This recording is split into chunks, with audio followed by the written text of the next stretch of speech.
Thank you all for being here today, and what a great celebration. 20 years, I can hardly believe it. Bob, what do you make of it all? It just seems like a dream to me.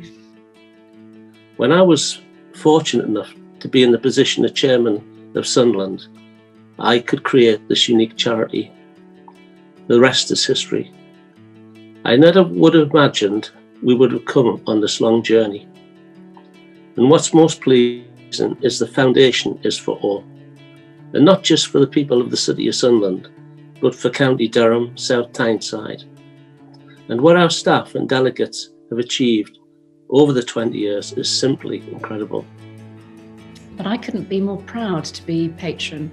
I've been really lucky to see the whole thing changing and developing and just becoming more engaging with everybody and fulfilling so many people's dreams. And to have been able to launch the Beacon was a real highlight for me, and I know was the culmination of so many dreams and so much effort from so many people.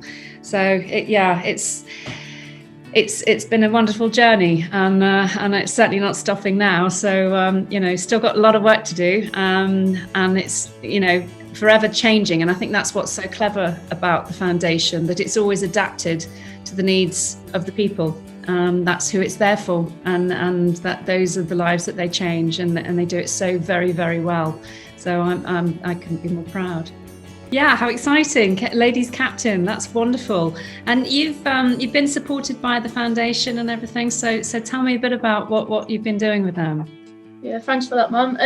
I've been part of the ladies first team for 11 years now. I love everything about the club as a supporter, but also as a player.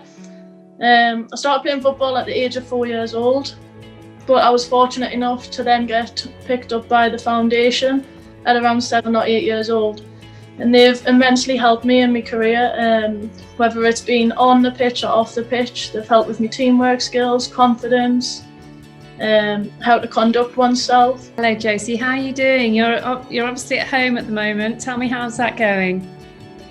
It's okay, but sometimes I can struggle with my work, and my mum's me mum and my dad are full-time workers, so if I get stuck, I have to wait for my mum, and she's on a break, so she can help this.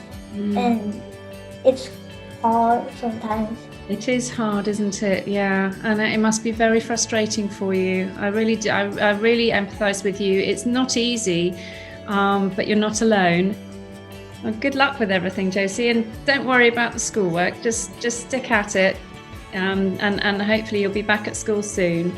But we're all behind you, and I'm sure your parents are doing the best job that they can. Not easy, but we'll get through it. Don't worry. Because you were beneficiaries, you bring a unique insight and empathy, I'm imagining, because you understand so very well what it's like to be a beneficiary of the foundation. So it must give you a sort of a really good insight for some of the people that we're working with. Yeah, definitely, 100%. I think sometimes as well, when we have participants who are particularly struggling themselves, and we can say, it is we sat where you're sitting right now. It's a surprise to them. Oh yeah, every time. They don't expect it. You're kind of the authority figure again that they probably had, however many of them in their lives, and then all of a sudden you're going, no, that's not what it's about. We get it. We know where you're coming from. We understand it, and that totally changes the conversation. Definitely. Yeah, definitely. I think it really helps that with the age range that we're working with, sort of 16 upwards. Again, to have that experience of the authority figure, and to say that we've been where they are and we know what the future holds, and we can support them that way, then it kind of opens their eyes to think that anything is possible, and then we can tie in that into our delivery with the foundation and hopefully show them the right path. Yeah. And at the moment, we're it's so worrying that a lot of that age group, that sort of 16-year-old age group, some of them are really, they're quite difficult to reach in the first place. And so if we're at a point where we're going to lose them because they've sort of given up a bit, they're sort of wondering what on earth, what's the point, then you don't want to lose that momentum, particularly with the ones that are really struggling.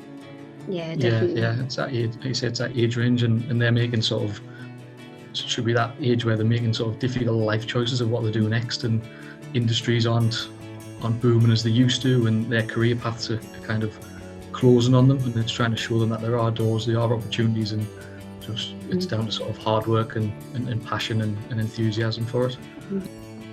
Hello, Rosalind, how are you? I'm very well, thank you very much. Nice to see you. Now, you normally would be out there doing a lot of volunteering. It's been a bit challenging. Yes, I've been a volunteer in many forms in Southwark since I moved here.